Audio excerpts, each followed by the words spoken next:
မင်္ဂလာပါခင်ဗျဒါကတော့ထိုင်းနိုင်ငံမဟာချိုင်အောင်မနော့အောင်ရအနားမှာတည်ရှိတဲ့ဝလန်းခင်ဖျားပွဲဖြစ်ပါတယ်ခင်ဗျဝလန်းခင်ဖျားပွဲမှာဆိုရင်အရန်ကုန်မှာစီကားပြီးတော့ထိုင်းအစားအစာတွေနဲ့အရန်ကုန်မှာလှပတဲ့ထိုင်းနိုင်ငံရဲ့ဒလိရိုးရာလေးပေါ့နော်ကျွန်တော်ကတော့အရန်ကြိုက်တဲ့အခင်းလေးလိုက်ချောင်းနေပါတယ်စားဖို့အခင်းလေးရောင်းနေပါတယ်လို့เนาะဒီအခင်းလေးလည်းထိုင်းနိုင်ငံမှာဆိုစားလို့အရန်ကောင်းပါတယ်လို့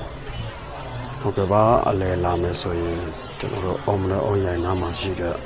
ဝလန်းခင်ဖျားပွဲကိုချိန်မီလာလို့ရပါတယ်ခင်ဗျာအရောင်မှာစီကားပါတယ်ပွဲတော်ကတော့ပြီးသွားပါပြီเนาะနောက်ထပ်ပွဲတော်တွေရှိခဲ့ရင်လည်း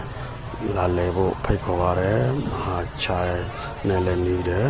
အောင်မလဲအောင်ရိုင်နဲ့လည်းနေပါတယ်ခင်ဗျာစီစံဖန်မှာပေါ့နော်လာရောက်ပြီးတော့ဖူမျောလို့ရတယ်တပ်ပုံတွေရလို့ရတယ်ဒီတော်ထဲမှာလည်းနော်တင်လို့ရတယ်အရန်ဟိုမှာလူစီကားတဲ့ဒီဝလန်ကင်ဖုန်ကြီးကြောင်းလေးပေါ့နော်လမ်းမှာဆိုတအားပိတ်တယ်လုံခြုံရေးတွေနဲ့ပေါ့နော်လန်ကူဘောက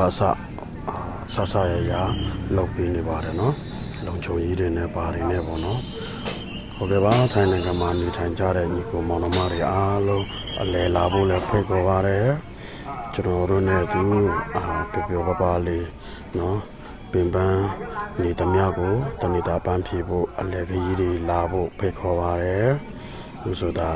လမ်းဖြတ်ကူးနေပါတယ်မြင်ကွင်းလေးပေါ့နော်အရန်ကိုမှစီကားပါတယ်ကျွန်တော်ကတော့လိုက်လံပြီးတော့ရိုက်ကူးနေတာဖြစ်ပါတယ်ခင်ဗျာ